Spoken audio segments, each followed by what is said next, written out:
but it doesn't look like it's giving you that option right now. Okay. All right. Sorry. I don't know how to do that. So you can see my screen? Yeah. You can see my screen, Joe, and I can see you guys. All right, good morning, or actually, I don't know what it is. Good afternoon. My name is Steven Hernandez, and I am the clinical consultant for Baxter Starling. You guys might know the device is either a Cheetah or a Nikon monitor. Nikon actually stands for non-invasive cardiac output monitor. Baxter purchased Nikon about a year ago or so some of the branding might be a little different between Cheetah and the Starling monitor, but we're going to be transitioning everything over to now say Baxter. So just I'm putting that out there just to make sure you guys can get confused because there are different names for the monitor.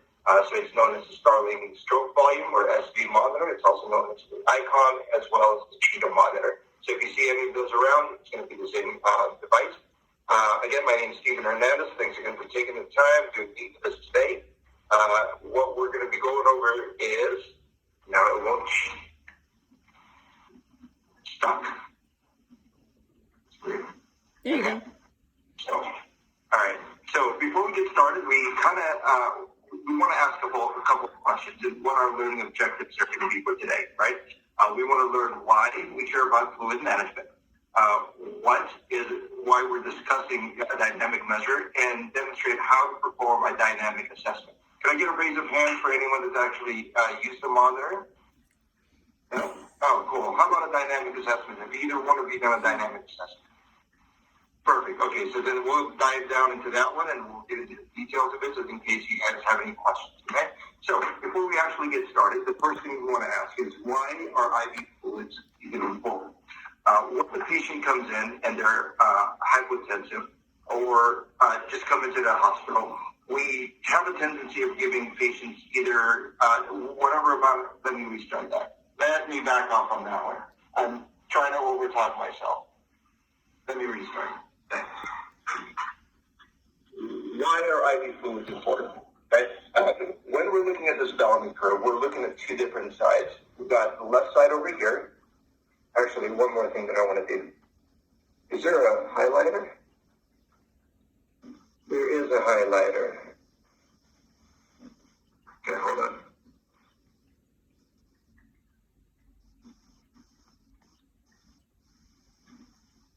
Do you have a laser pointer or something? Because then you're not going to be able to do that really in class. Oh, whoops. I was going to say, do you have a laser pointer when you do it live? Because you won't be able to really highlight much in class on the computer, you know? Oh, no, I know. I just want to do that for this purposes so I can learn. Okay, no worries. Sure. Sorry, I'm also learning. This is a learning opportunity for myself.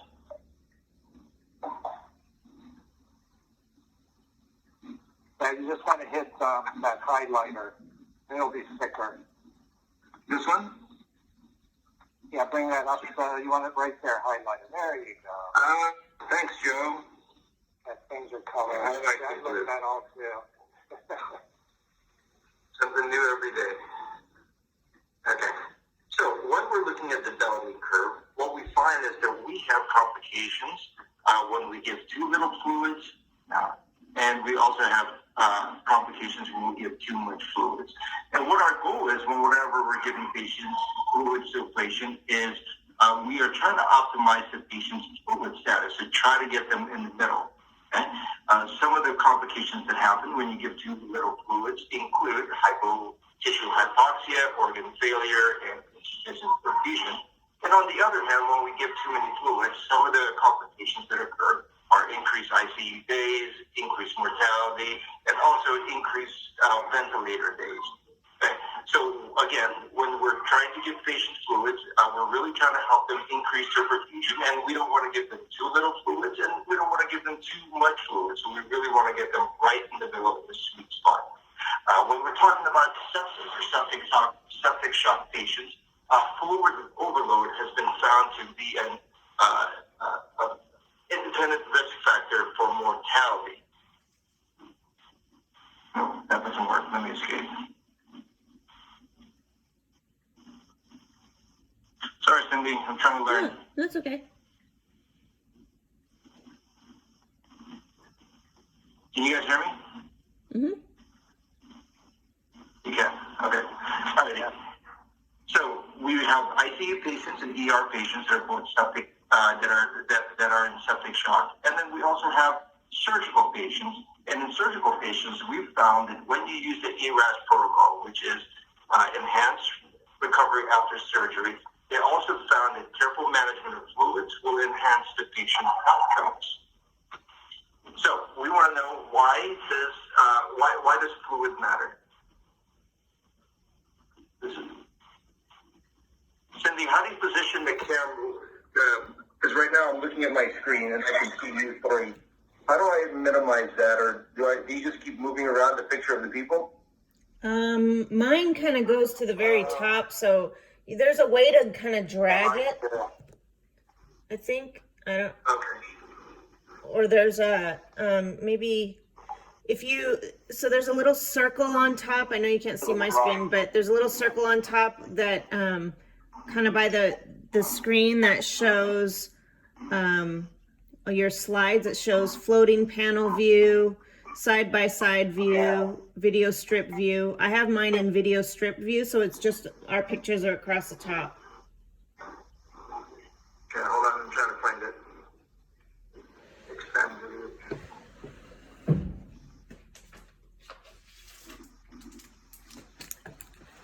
Okay. You know what, I'll just go with this. I'll show you guys what I have. Let me take a picture of it really quick. Is it really blocking your view, or can you just move on? It's kind of blocking my view. There, so all I can say is on the right upper corner, there's a little circle, a white circle with like a little box in it. If you click on that or float over it, it'll give you different options. Video strip view is, do you see it? Yeah, okay. And that moves our pictures to the top of the screen above your slides. Got it. Let me minimize it to the bottom right side. Okay. Let me get restarted. So, what we found is that fluid is an independent risk factor, and the study from the MERIT study actually shows that mortality is increased by 2.3% on patients to receive over 5 liters of fluids. And there's also an additional cost to that. What they found is that there's an additional cost of almost $1,000 whenever the patients receive too much fluid. And also, when you risk adjust it, the patients, when there's an excess of 5 liters of fluids given to the patient on day one, there is also an increase in mortality.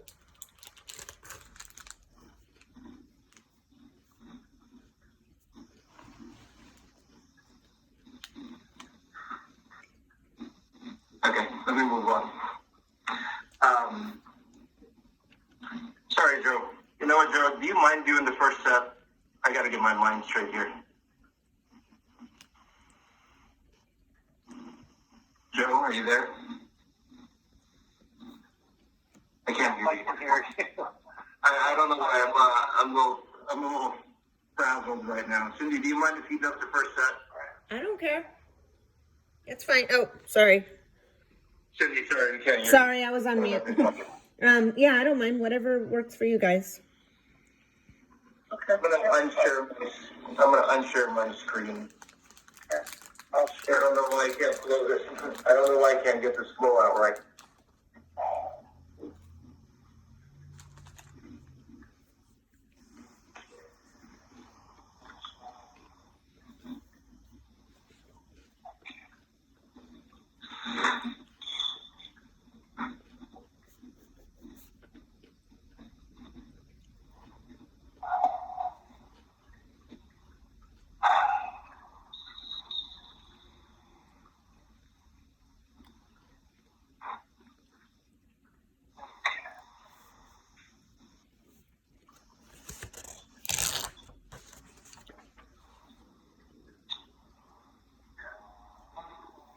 Okay. Yeah, I'll start.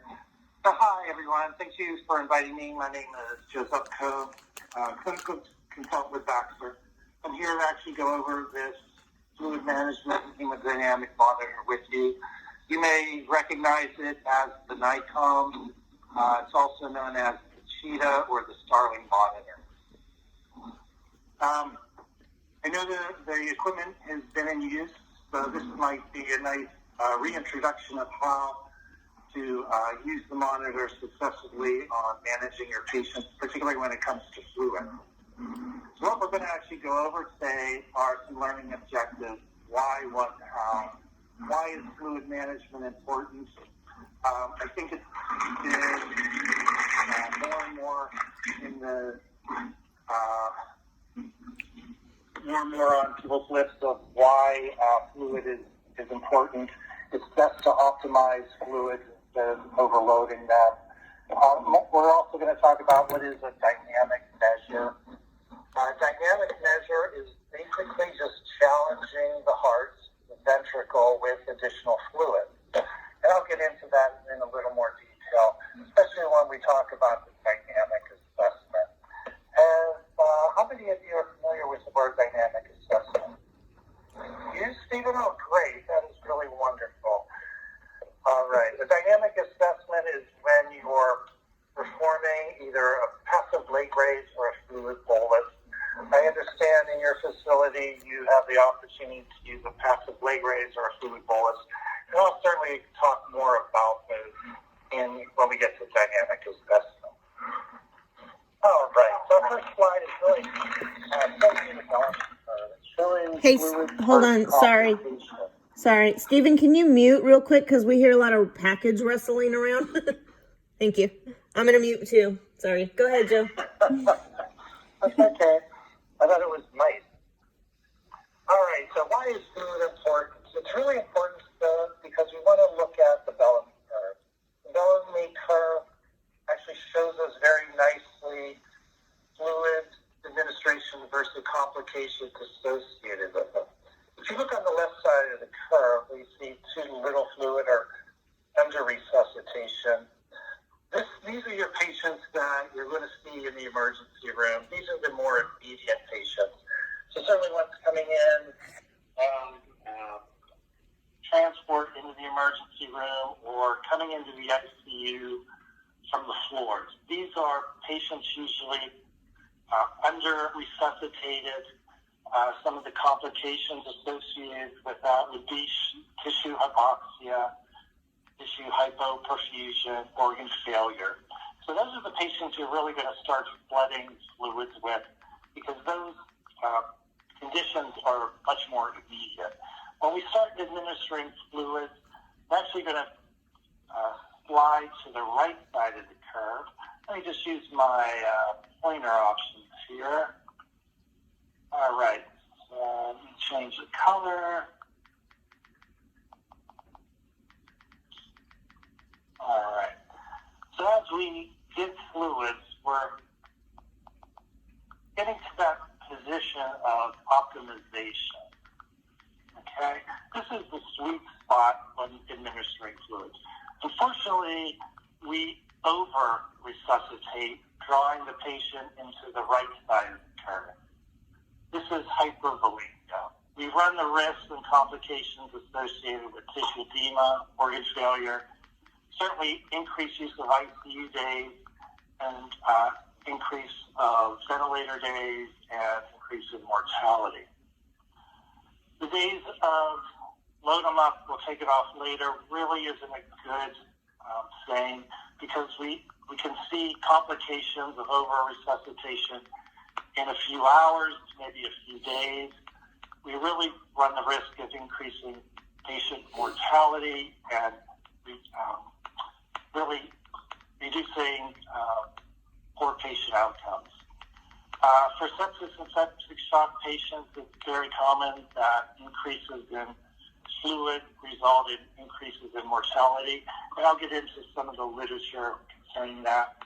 But also, if we manage fluids right, we can actually improve length of stay by reducing the amount of days in the ICU, reducing the needs for ventilator support, reducing the needs for renal therapy such as dialysis, and thus improving patient outcomes.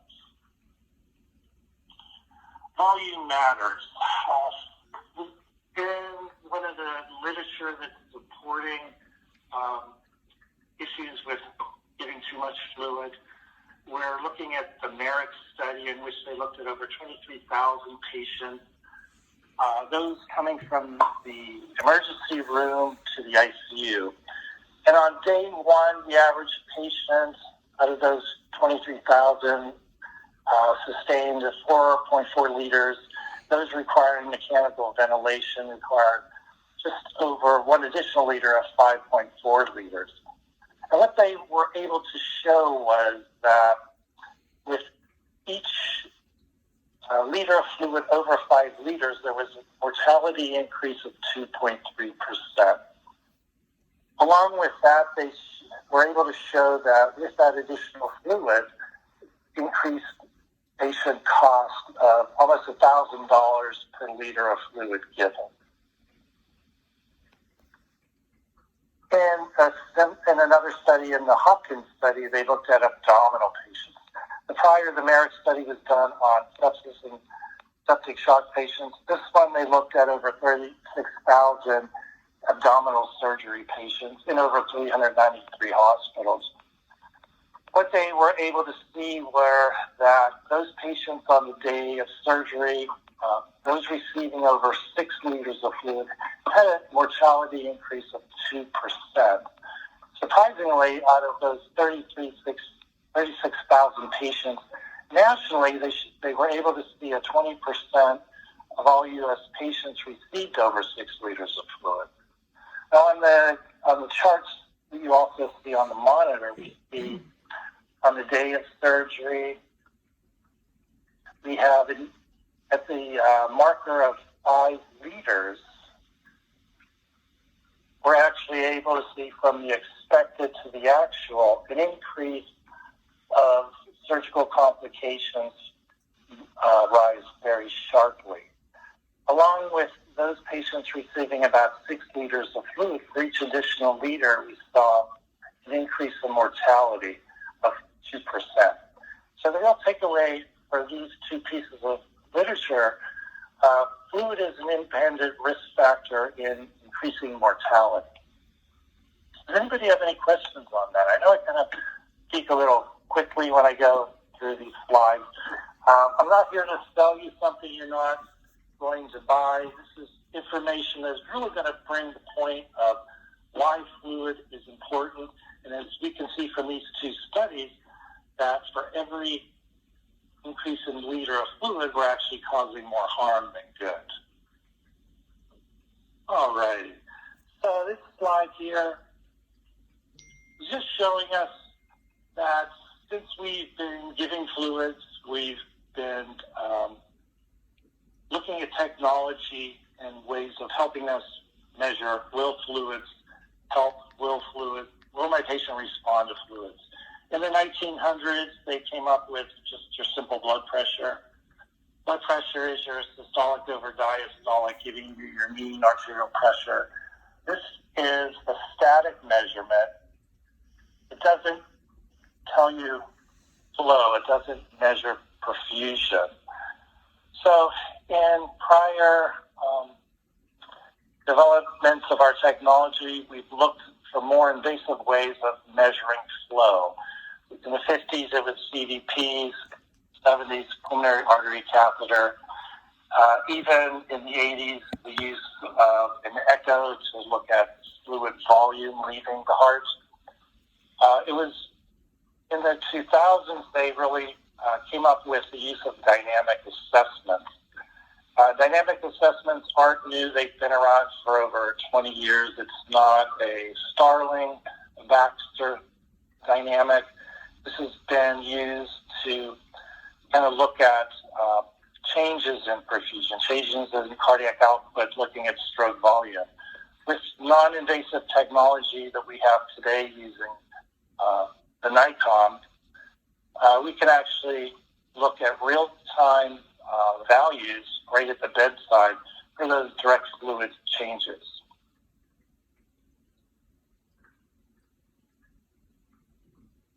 All right. How good is the Starling system? We have some validation trials that looked at aortic flow probe as well as a comparison of the Starling to thermite dilution using the indirect Fick equation. Are you guys familiar with these studies? No? Well, these are really good studies that show how the Starling system is very accurate at measuring low flow changes, especially when in use with vasoactive drugs. We see in the heart validation study, this was done in 2011. It involved, it was an animal study with beagles. How many have dogs? Does anyone have dogs? Nobody? You, Stephen, great. So we're looking at comparison of the aortic flow probe. The aortic flow probe operates by cutting the aorta and wrapping a sensor to measure flow changes coming out of the ventricle into the aorta. What we were able to show was the Starling system had a very high sensitivity and specificity of those low flow changes. In comparison to the Rich validation study, this was done with pulmonary hypertension patients in which they looked at the Starling with the Swans. The Starling system performed much better at low flows. So we were able to look at low flow changes of 10% or greater. Usually with thermodilution, there's a 15 to 20% low flow state. So the NICOM actually compared much better to the gold standard of the Fick. So we actually show these two validation studies as showing that the Starling system can be true and accurate as a monitoring tool. Alrighty, fluid responsiveness. This was a study in which they looked at dynamically unstable patients, see how well they responded to fluid bolus. This was a meta-analysis study done by Benser, in which he looked at over 2,200 patients in 50 ICUs. He was able to show that out of all those patients in which they were given fluids, only half of those, 50%, were actually responsive to fluid. Those that were responsive, those measured by stroke volume change, showed higher performance, better sensitivity and specificity in predicting fluid responsiveness. Alrighty.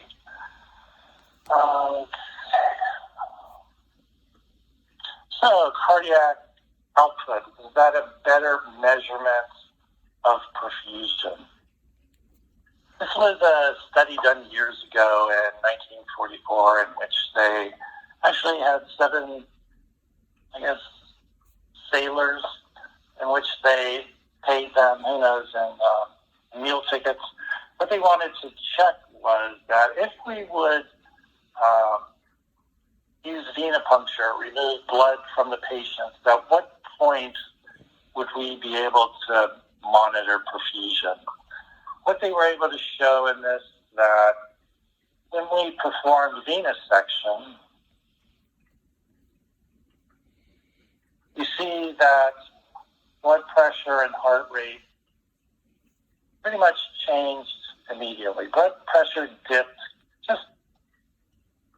just a little bit. It started at 120, dipped down a little bit, then resumed, came back up to about 120. Heart rate from the immediate started to increase as blood was drained from the patients. We want to look at the comparison of cardiac output. From the get-go, cardiac output showed a steadily decline right from the start. It revealed that cardiac output falls early while heart rate is variable. So if you can just imagine, as you're losing blood, the volume that's squeezed out of the heart, it's trying to compensate. So with that drop in blood pressure, we have an increase in heart rate to compensate. Cardiac output was a very good parameter to measure early changes. Remember, cardiac output is heart rate times stroke volume. The question really from the 1940s is, would stroke volume guided management be a better predictor of outcome? Remember, in the 1940s, all we had at the bedside was blood pressure monitor. So as technology advanced, we're able to ask those questions. Will stroke volume guided fluid management improve patient outcomes? Which leads us into a very good study that actually investigated that question. This was a study done at the University of Kansas, in which they actually wanted to know if we use stroke volume guided care, can we improve patient outcomes? What they did, they took 200 patients from the emergency room, started them on 30 cc's of fluid.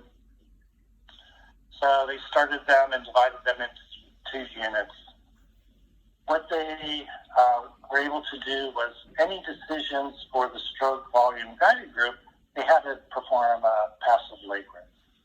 What they were able to show from the results was with the stroke volume guided group, we were able to reduce the amount of fluid balance by 1.8 liters, reduce ICU length of stay by 3 days. Surprisingly, they were able to show they were able to reduce vasopressors by 33 hours, mechanical ventilation by about 50%, and less need for dialysis by 6.3%. In the study, they were able to show that out of the total number of patients, 53% were fluid responsive, which is fairly close to the Vencer study, which also showed fluid responsiveness would be about 50% of the patients. In the KU study, they were actually able to show some cost assumptions associated with these savings. Fluid balance, ICU length of stay, mechanical ventilation, they were all compared to cost. So, for example, 3 days in the ICU, averaging at $4,000. How much do you think it costs in your hospital for an ICU day? Stephen, do you actually know? No? Here in the state of California, it would be about $10,000. About $35,000 a day. That's a little high. Mechanical ventilation, probably about $2,500 a day. So once you start assigning these costs to the factors with these patients, we're actually showing they would have saved over $14,000 per patient by utilizing stroke volume guided management. We're saving at least $14,000 per patient. It's important to remember that when we start questioning the use or the price of, say, our sensor, we can point to this depiction showing the cost savings. Remember, if we utilize the NICOM with a simple cost of a sensor, we're actually saving much, much more. One of my colleagues had mentioned that, they always get the question, how much is the sensor? If it's $200, is that too much? When you kind of talk about how much a rectal tube is, for example, the rectal tube would be $400, you're comparing apples and oranges, right? So in healthcare, if we can improve patient outcomes, there's a much bigger price tag, much bigger savings related to that cost. So don't think that if you don't use the sensor, you're saving the patient money. In reality, by utilizing simple sensor to get a dynamic assessment on your patient, you could actually be saving thousands of dollars. In one of the most recent studies, the Fresh Sepsis trial, it just came out in CHEST in 2020. This was the first multi-center randomized study. It was done in 13 hospitals in the United States and then the United Kingdom.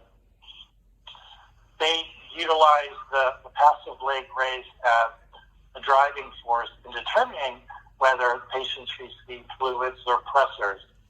What they were able to show, very similar to the KU study, was a decrease in fluid balance, reduction in mechanical ventilation, reduced initiation of renal replacement therapy, and patients were more likely to be discharged home than to skilled nursing facility or step-down unit.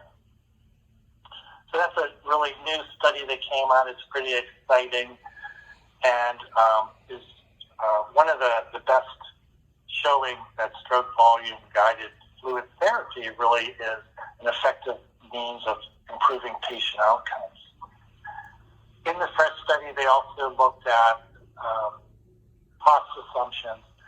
Very similar to the KE study, they showed there was significance in cost savings such as fluid balance, renal, and mechanical ventilation.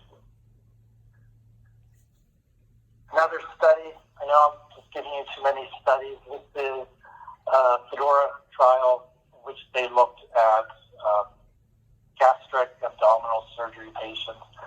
So it's important to remember savings, better patient outcomes can be seen both in your septic and septic shock patients in the ED and ICU, but also in the OR on your abdominal patients. They performed stroke volume guided therapy to administer fluid. And what they were able to show, they were able to reduce complications such as acquired kidney injury, ARDS, cardiopulmonary edema, pneumonia, and even infections at the surgical site. All right. So now that we've completed the literature part, and do you guys have any questions? You feel you have a better understanding of why we're here to use the Starling monitor, why stroke volume guided management is the way to go? Any questions on that? Oh, thank God. Thank you very much for that, Andy. Well, here, glad to convince you that the literature speaks for itself. The literature is evidence-based, and I hope it just brings more to the forefront of a better understanding on why a monitor is here to help you and improve patient outcomes. So, on this slide is showing us how do we manage perfusion. Stephen, how do you currently manage your perfusion patients? Just blood pressure and patient assessment. Okay. Some of the areas you're going to look at is level of consciousness, tissue, turgor. Look at your skin. Is the patient blotchy, particularly at the knees? That's a good indication that the perfusion is poor. So typically we're looking at mean arterial pressures, right? We're assuming that if we have a static mean arterial pressure and it's in the above 70, we're actually perfusing well. In perfusion, we're actually looking at three different levers: preload, contractility, and afterload.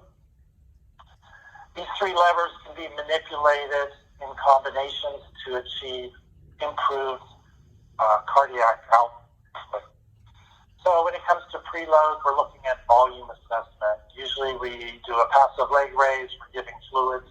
Fluids are cheap, and they seem to be cheap, but in the long run, from recent literature, it may not be the most effective in improving patient outcomes. We can overdo it. The next is contractility. how is the heart pumping? Is the heart strong enough to provide that forward flow? We want to look at, does the patient need ionotropes? Or do they have some underlying cardiac disease? And certainly, the other area is afterload. This is total peripheral resistance. Once blood leaves the heart, is it going to encounter any resistance? Are those vessels clamped down or are they dilated? We would look at vasopressors and vasodilators. So really, to be an expert in hemodynamics, it really isn't take much. It's just these three areas that we're assessing: preload, afterload, and contractility. What's nice to show is the passive leg raise. This is the most excellent diagnostic tool in doing a dynamic assessment. I like to show this slide because it's showing how well the passive leg raise is showing forward movement of fluid out of the heart. So in the graph itself, we're seeing a baseline where the patient is sitting in a semi-recumbent. We're looking at those black lines. These are stroke volumes on an echo. So as the patient's legs are raised in a 45 degrees, we're actually shooting a blood volume, 250 to 300 from the calves towards the heart. And by seeing that rise, we see nicely that, yes, the heart is actually able to accommodate that fluid and provide that flow forward. Okay? With the volume infusion that's right next to it, when we reposition the patient back to the baseline, we see that the patient stabilizes with a 500 ml infusion. We're also achieving and showing that with each stroke volume, we're also showing a positive direction of that fluid. So the patient is able to utilize that fluid in a positive manner.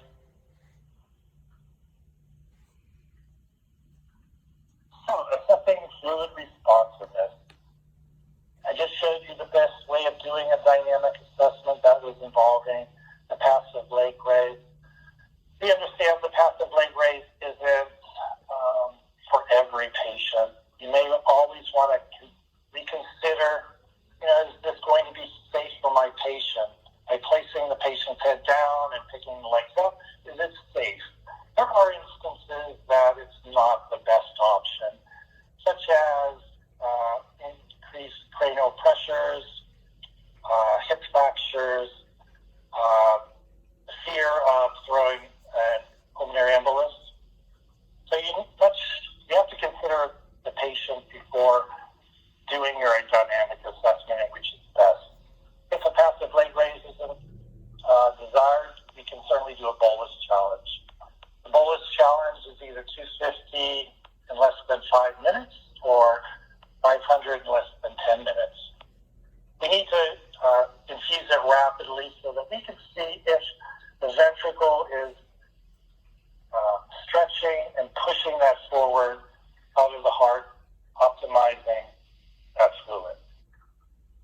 When we do a dynamic assessment, either passive leg raise or a fluid bolus, we're actually able to create an individualized strength Starling curve, as you can see on the bottom here. Okay, when we get fluids, if we see on the ascending portion, it's going to show that the fluid we're giving is actually being able to be handled by the heart and pushed forward, thus improving cardiac output and perfusion. If we see it on the top of the curve, it's indicating to us that this extra fluid is not going to benefit the patient.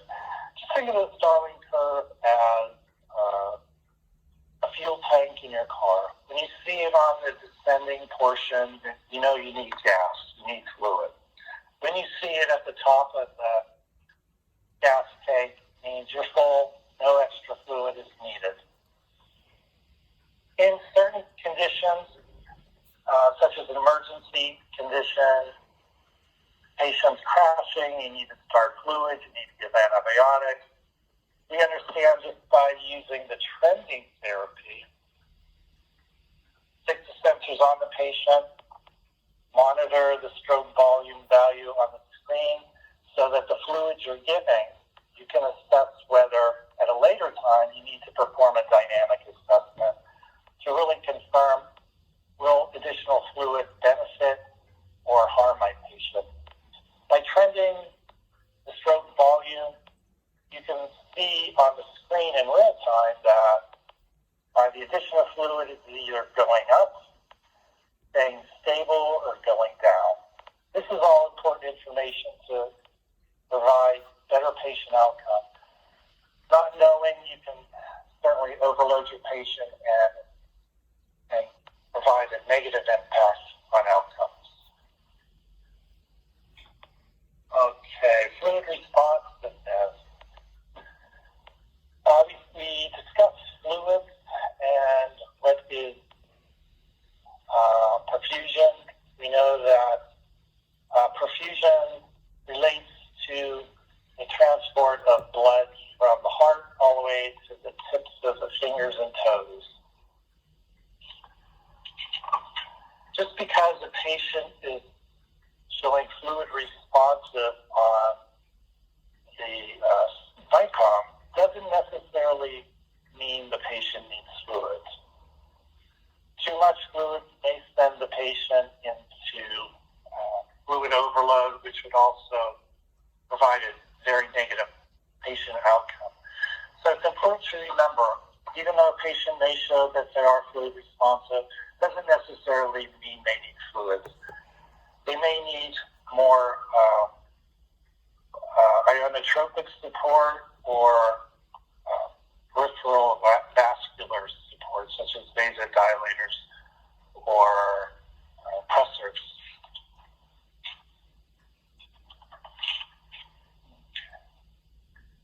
So what to do with my result? When you're utilizing the NICOM,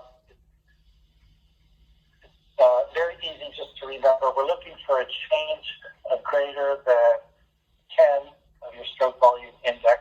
That would indicate that the patient is fluid responsive.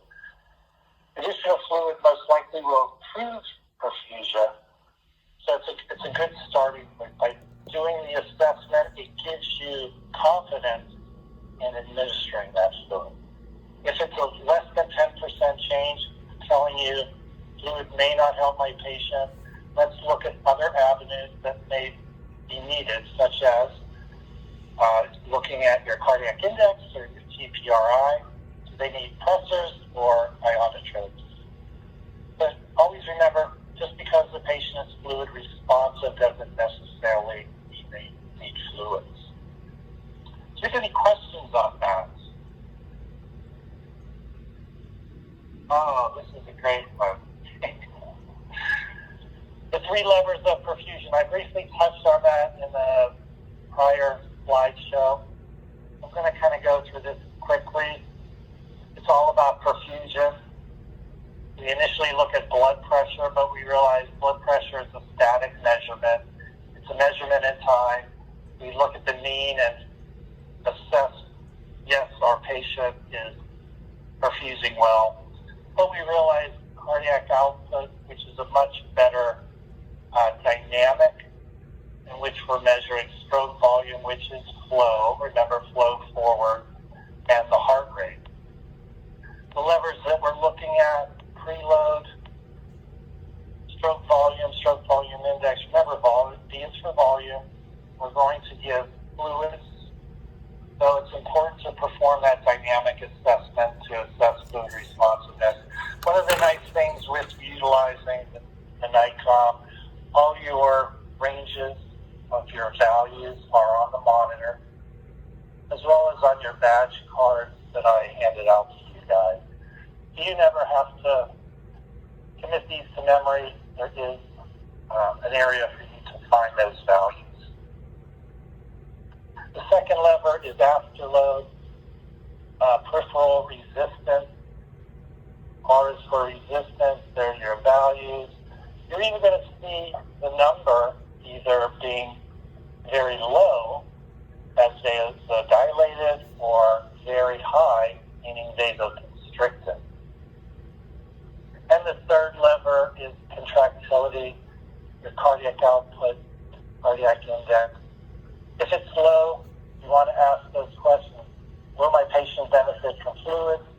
or do they need more cardiac support using an inotrope? So these three levers can be used in varying combinations. It's important to think of all three of those as working as one unit. I'm just briefly going to go over hemodynamics and sepsis. I don't want to spend a lot of time on this because you've learned this all in nursing school. So usually in septic shock, you're aware of some type of infection. The infection creates an inflammatory state, releasing vasoactive materials in the blood vessels dilate, fluid leaves the vessels and moves into the interstitial tissue. Your blood pressure drops. Your heart, in order to compensate, will start beating faster. If fluids continue to leak into the interstitial tissue, cardiac output is not enough, and you're in a terrible state with this patient.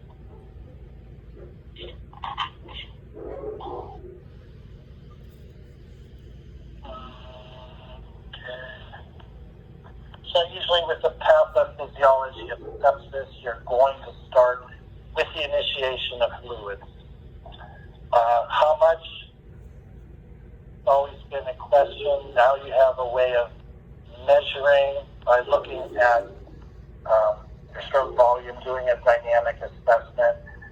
Utilize the NICOM as a starting point in which to manage fluid resuscitation. The step one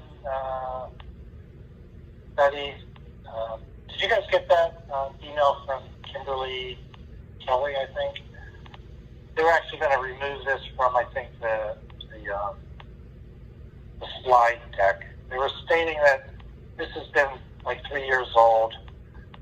But until they do, I just want to emphasize that for your step one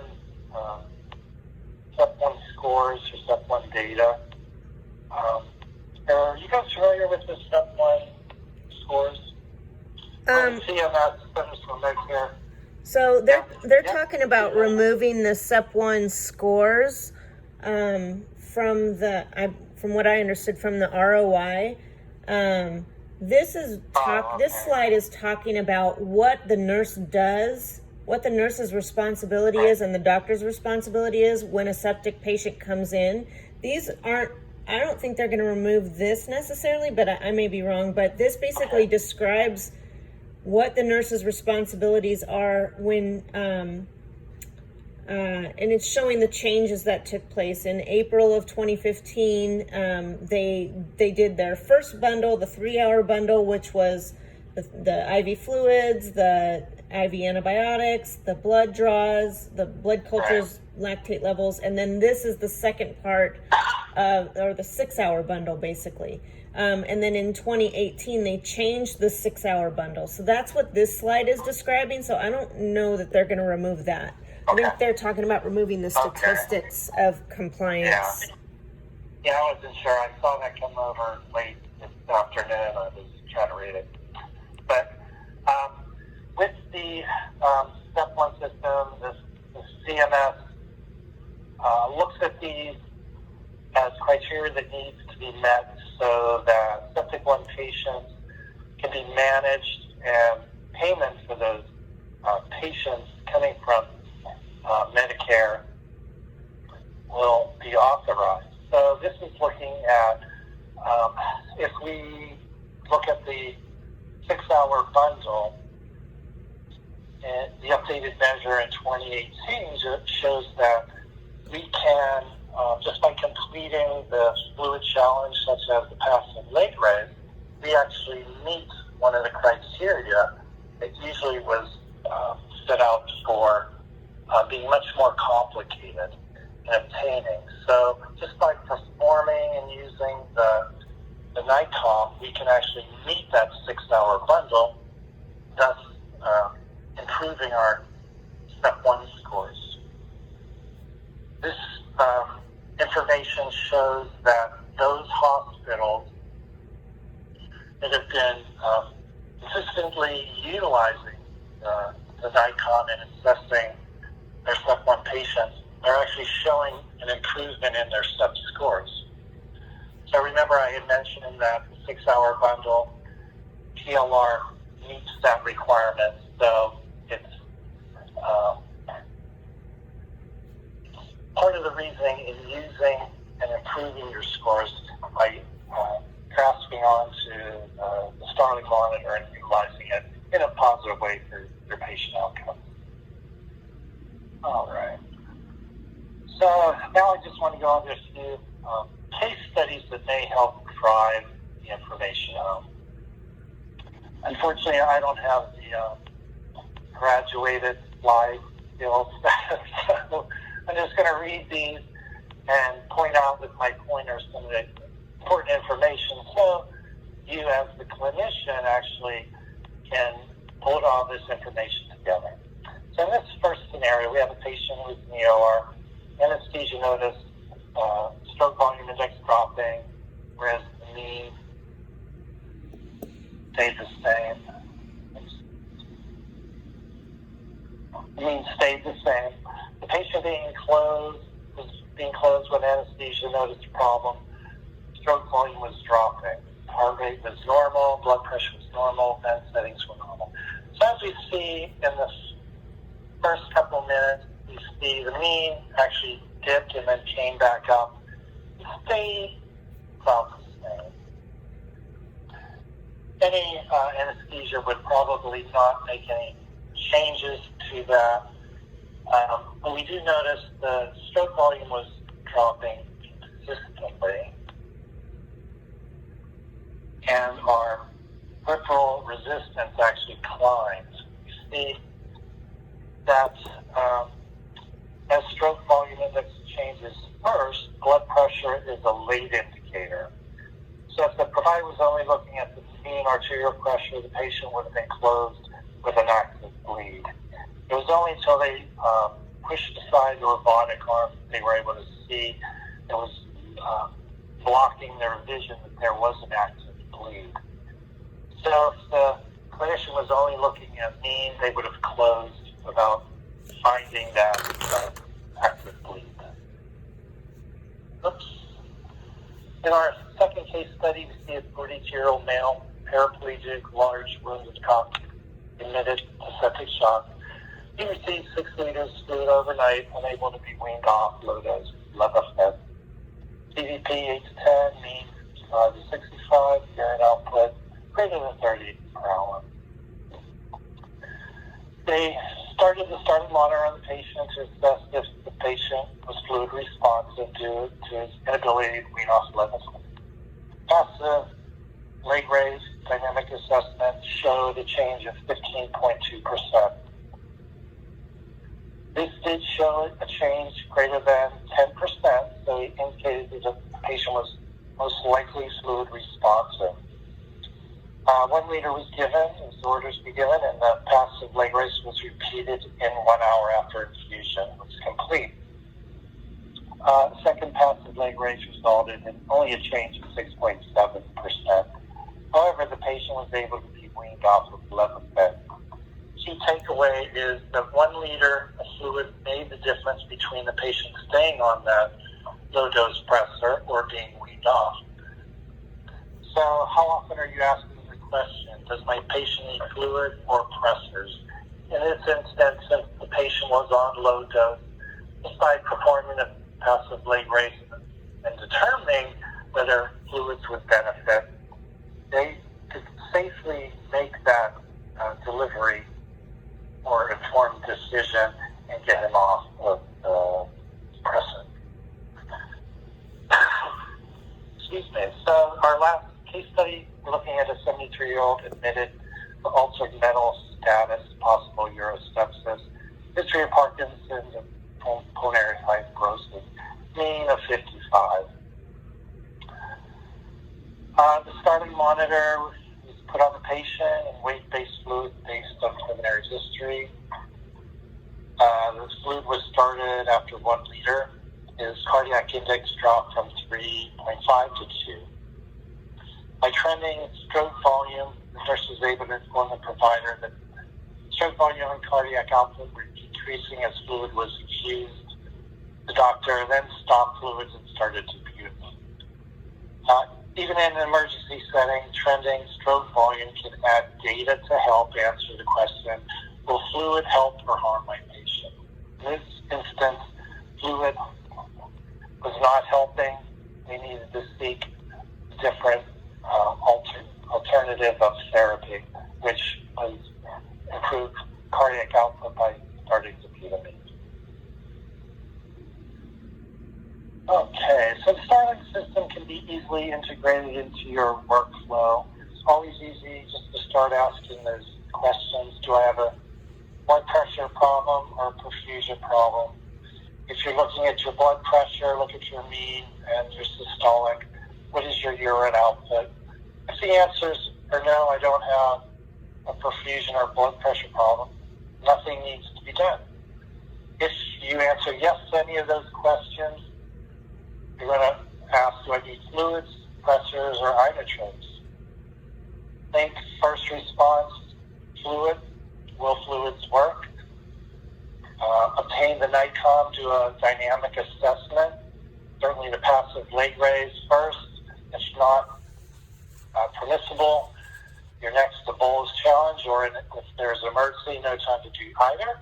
Trend your stroke volume. And then certainly, do I need pressors? You may need to look at your afterload. Is it high? Is the patient constricted, or is the patient vasodilated? Or do I need to look at contractility? Will the patient benefit from an inotrope? If the patient has been non-fluid responsive, these patients may need to have cardiac output, cardiac workup, just indicating that they may have some ventricular dysfunction.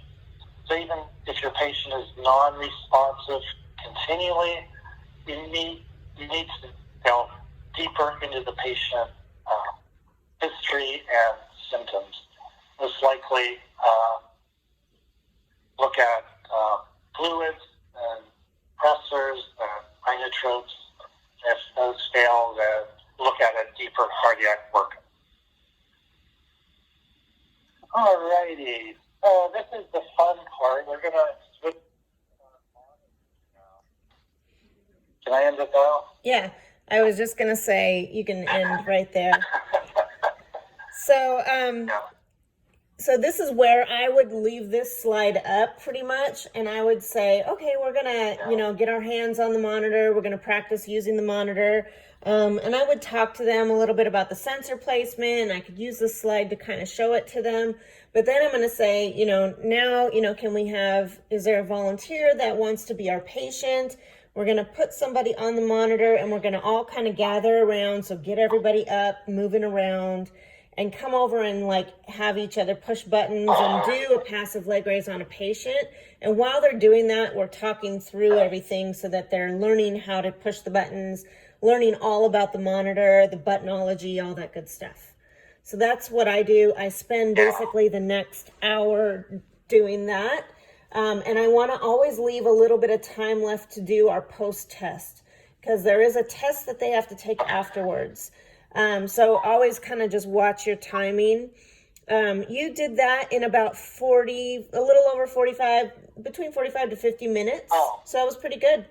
Oh, that's good. Yep, perfect. And so I took a few notes. So overall, I think you did a great job. And I'm really impressed with your knowledge on the studies and your ability to just kind of talk through all those studies. That's really impressive. And the only things I would probably work on a little bit is one slide where you talk about the 50% of your patients are fluid responsive. I would probably drive home that concept a little bit more. Because if you start asking questions, and as a nurse, we, especially in the ED, anybody who comes in who's hypotensive, pretty much almost everybody gets a fluid bolus. And the reason for that is because we just assume that everybody's fluid responsive. So we typically, like in our classes, and most of the CCs who've been around for a while, typically like to use this slide to talk to people about, hey, if all of us walked into the ED right now and we're all hypotensive, how many of us would get fluid boluses? How many of you think that you're fluid responsive? And kind of get some interaction with everybody. And you'll find that most people think that all of us would probably get a fluid bolus. And that's when you say, hey, guess what? This is what they've found in this study. We've only about 50% of your unstable patients will actually be fluid responsive. And so that's kind of crazy, right? Because you think, well, I'm young and healthy. Why am I not fluid responsive? But this person is. So that's kind of why we say, you know, the people who we typically don't, or the people we typically would assume are not fluid responsive are your renal failure patients, your heart failure patients, the people that you are careful about giving fluids to. But pretty much everybody else, we assume they're fluid responsive. If you're young and healthy, why can't you get fluids? But this is, for me personally, whenever I do a passive leg raise on myself, I'm never fluid responsive. So I use that example by saying, hey, you know, look at me, like I'm youngish and fairly healthy. I don't have any comorbidities, but every time I do a passive leg raise on myself, I'm not fluid responsive. So if I were to walk into your ED right now and you looked at me and I'm hypotensive and you start loading me up with a bunch of fluids, that's going to cause me some problems if I'm unstable and not fluid responsive. I'm going to be one of those people that gets overloaded. So think about that. If we're giving all these patients fluids and only half of them are fluid responsive, what are we doing to the other half of those patients? Are we harming those patients? You know, that's kind of where we really drive that concept home, because it's a provocative concept because, wow, as nurses, we don't think like that. We think, you know, if I walk in and I'm in my 40s and I don't have any medical history, my heart's healthy enough to handle fluids. If an 18-year-old walked in right now and I start dumping a bunch of fluids in them, we think absolutely they can handle all that fluid. That's not necessarily the case. They may be not fluid responsive. So you can't just assume that somebody's fluid responsive because they're young and healthy, and you can't assume that they're not fluid responsive because they're a CHF patient or whatever. So that's kind of where we drive that concept home, because that's really new thinking for nurses. We've all, and you did say that the idea of where you load them up and pull it off later, because that's what we've done for so long, and that's what we still do. That's what everybody still does. Unless they're using this monitor, they're pretty much loading up everybody. And that's just been driven into our culture for so many years that that's all we know. So we're really changing practice with this slide and showing them the proof that, hey, that's not good. Stop doing that. So I would focus a little bit more on that slide maybe, and kind of drive those concepts home a little bit more. Yeah. You have that slide where you can block out that 50%. I don't have that, and I don't know who. Maybe Becky has that. I would have to ask her for that, but I know that's kind of cool. Yeah, I'm not savvy. I'm not as savvy with my stuff. It makes sense to block it out and then get a little more interactive and get that kind of. Yeah. You know, these are the types that may or may not be responsive. What do you think about that? Yeah. And it's hard because this whole section that we're teaching right there is all about all the studies, and it's boring for people. They're just like, so you've got to kind of draw their attention in a little bit. And that slide really kind of makes them go, oh, wait a minute. You got to kind of, if you just talk about, 50% were fluid responsive and then let's move on, it doesn't really click, because a lot of people are just like, okay. But if you kind of put it into an idea that they can understand more, like, oh, shoot, how many people have I given fluids to that probably didn't need the fluid or didn't need the fluids? And what does that mean to be fluid responsive, So I'll talk about that in a minute. One slide, the Lancet slide, where it's that old slide the old study from 1944. Oh, yeah. You did great on that side. It's just not sailors. It was medical students. No big deal. But I thought I'd let you know. It's Drunken Sailors. Drunken Sailors. Yeah. Drunken Sailors sounds fun, but it was actually medical students in Ireland. Medical students in Ireland. So we kind of like to say maybe they got paid off with some beer afterwards. I don't know. Yeah. That's not a big deal. I just thought I'd throw that out there for you. Yeah. In the slide where you talk about perfusion, sorry, did you guys have a question? No, go ahead. Okay. The slide where you talk about perfusion, you were saying the word blotchy a lot. So I just wanted to kind of correct you on that. It's modeled.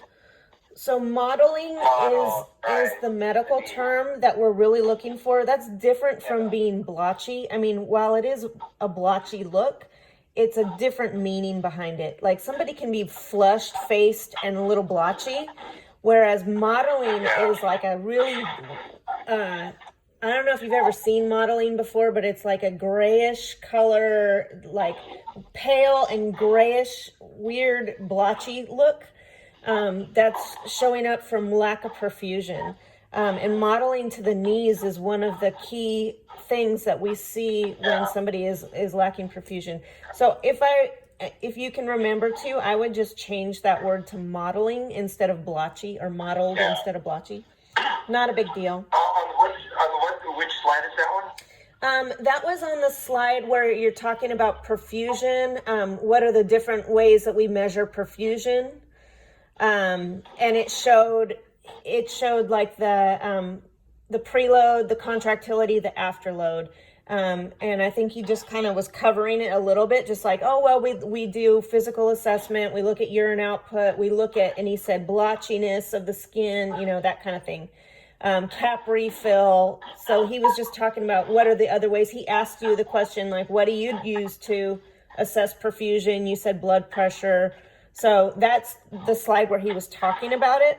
So it's not, I don't know if that's specific to that slide or if that was just a way to bring it up and talk about it. I just wanted to address it's modeled instead of blotchy, just to be more medically correct.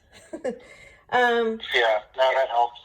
And one other thing, and it's seriously not a big deal, but while I'm correcting, sorry, I feel like I'm a picky person, but you say ionotropes a lot. It's inotropes. Inotrope. You're adding an extra O in there. I don't want people to judge you. It's inotropes, but not a big deal. It's just another little thing. No. It sounded cute anyway, Joe. It's cute, yeah. It makes them listen, I guess. Yeah. It makes them cook up. Done this before? Not a big deal. Hey, Joe. I've gone over this with Heather Kinsey twice, but every time it's different. So Yeah. It I'm will be. learning how to look at this slide and then pick the points out, and then because I know every situation isn't going to be good. It's either going to get confrontation or it's just going to be off. But I just try to muddle my way through. You did great. Making sense. Yeah. But if I feel good about it, you'll feel good about it. So think when you're doing yours, Stephen, just deliver it with confidence, and people just nod their heads, really. Yeah, it's true. So I have a few more things to go over. The first time I saw you doing that. Oh, sorry, go ahead. Okay, I just have a few more things to go over on some of the other concepts that we talked about here. So you didn't say the word contraindications, but you talked about some of the reasons why you wouldn't do a passive leg raise. And typically those have been kind of off limits for us to discuss. Not because they don't exist, but because we don't want to give people the impression that this is a dangerous thing to do necessarily. So what I typically say to kind of work around that, because as a nurse, I am concerned about, am I going to do something to harm my patient? Of course. But I typically work my way around that subject by saying something like, look at your patient, assess your patient. is there anything that would prevent them from being able to tolerate or do a passive leg raise? For example, would it cause pain to my patient? Like if they had a hip fracture, you really don't want to lift the legs, right? So really assess your patient. Can they tolerate it? Is it going to cause them any pain? Those are your main things. Is there anything medically going on with your patient that would make you not want to do a passive leg raise? Like maybe they're just not stable enough. So I would say something like that and move on. And for those patients who cannot tolerate a passive leg raise or are not stable enough to tolerate the position changing, then I would do the fluid bolus challenge. So I kind of move on to that. I think what's happened in the past is that we used to identify all the contraindications, like if your patient has a DVT, if they're, we would say all these things, right?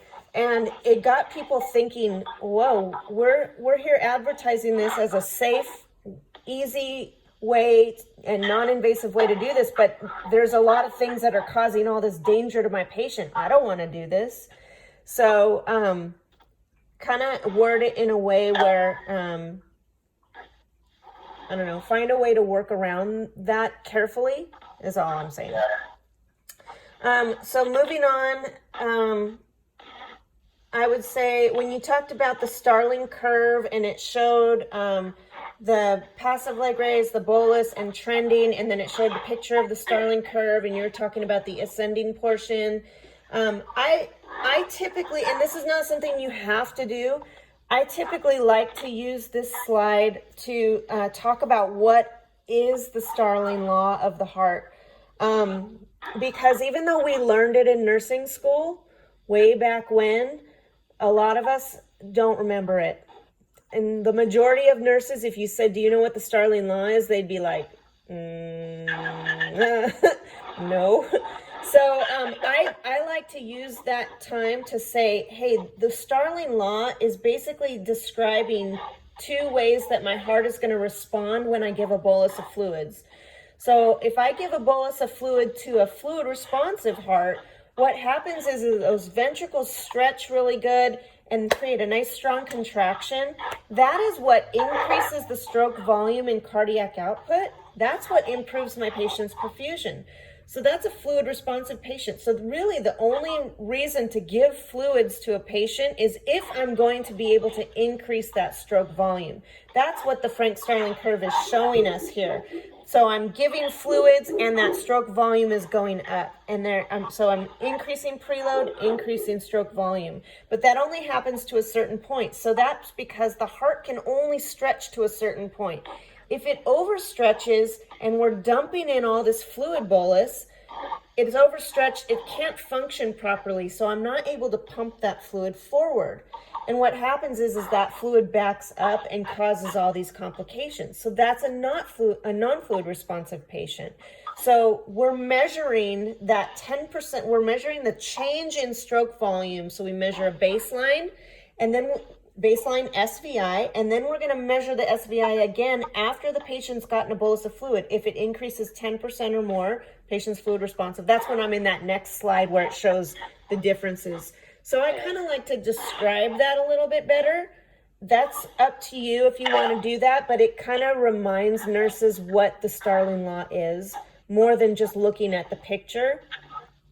Because honestly, a lot of us don't recall what it is or just, especially ED nurses, nothing against ED nurses, but they don't use hemodynamics. They don't use any of this stuff. ICU nurses will get it a little bit more, and that's because it's just part of their daily job.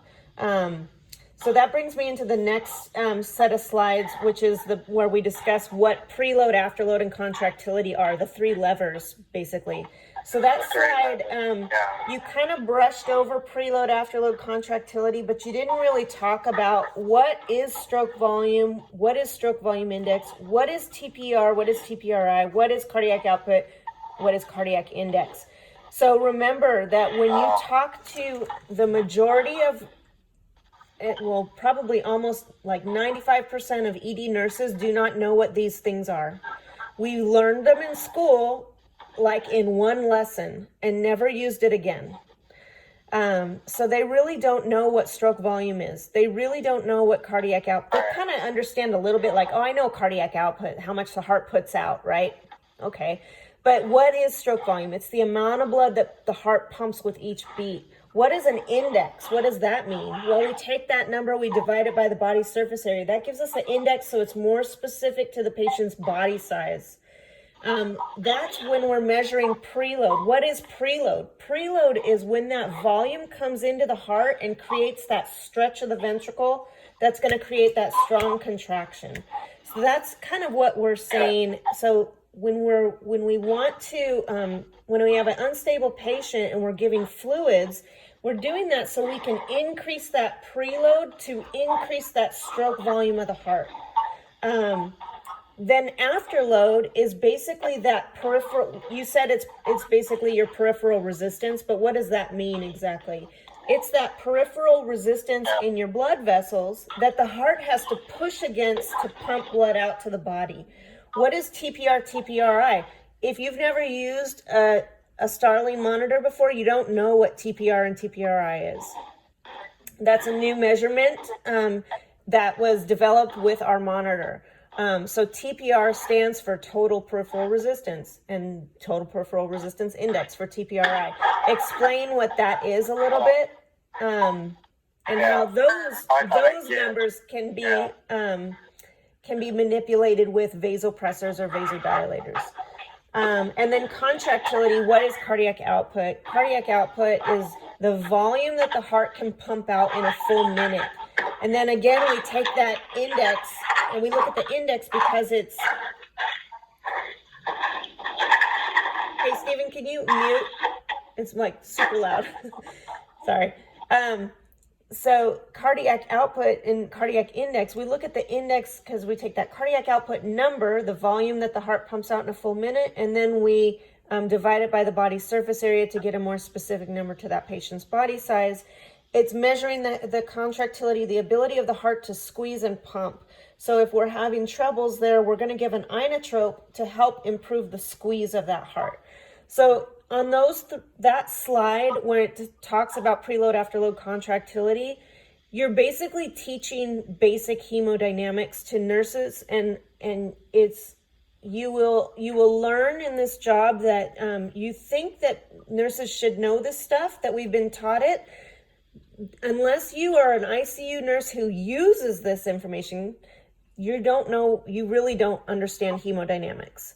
They may have gotten a very brief lecture on it in nursing school, but that was a lot of schooling and a lot of information that's probably, if they're not using it, it's gone. So we're basically refreshing them on what basic hemodynamics is. So I like to make sure that I really try to explain those concepts a little bit in more detail so that they understand it a little bit better. As far as the sepsis slide, I'm sorry, go ahead. Yeah, I just thought I explained that in that previous slide when it came to perfusion. You had the three levers. So I'll just briefly go over that initial one that hits this one more intense. I would hit what the actual parameters. Yeah, I would hit what the actual parameters mean. What it means. So yeah, you covered just briefly, but you didn't really discuss the parameters and what they mean. So that's kind of where I would do that. The sepsis part. Do you have any other questions about that? Sorry, about the hemodynamics. I don't mean to rush through it. I just want to give Stephen enough time. No. The sepsis part, like I said, when we kind of talked about that a little bit, we talk about sepsis because our monitor is mostly used for sepsis patients. So it's important for nurses to understand their role and why we're using this monitor, because they've never had to use it before. So what's the big deal? So here's something that you guys may not be aware of, is that nurses were never responsible for the 6-hour bundle before. Okay, so this was always on the doctor. So they don't know what the 6-hour bundle is. Most nurses are like, what? All I have to do is make sure my, lactate is drawn, make sure my blood cultures are drawn, give my 30 milliliters per kilogram of IV fluids, and give my IV antibiotics, and I'm done. That's where nurses have always been responsible for. That's all they really focus on.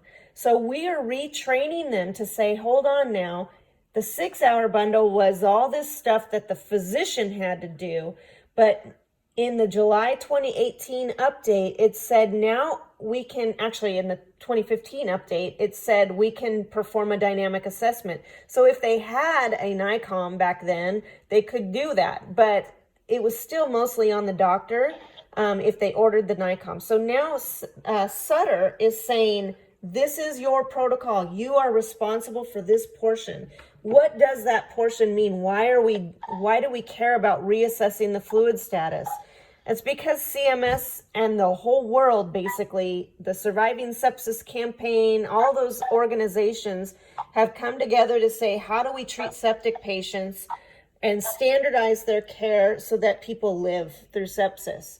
And we're reassessing that fluid status after the patient's gotten their initial bolus, because typically these patients will become no longer fluid responsive after they've gotten all that fluid. And so we're helping to determine, are we going to go the route of vasopressors or more fluids for these unstable patients? So that's kind of the concept of what the 6-hour bundle is. So I think it's important to kind of make sure they understand why this is new for them. Why are we doing this? We've never had to worry about this before. A lot of nurses are all nurses are busy, right? And especially in the ED, they think, I don't have time for this. This is extra stuff that I don't have time for. So we're trying to say, hey, sorry, but this is now going to be part of your protocol where you're going to have to do this. And it's really important because it's helping to determine if our patient receives more fluids or if we put them on vasopressors.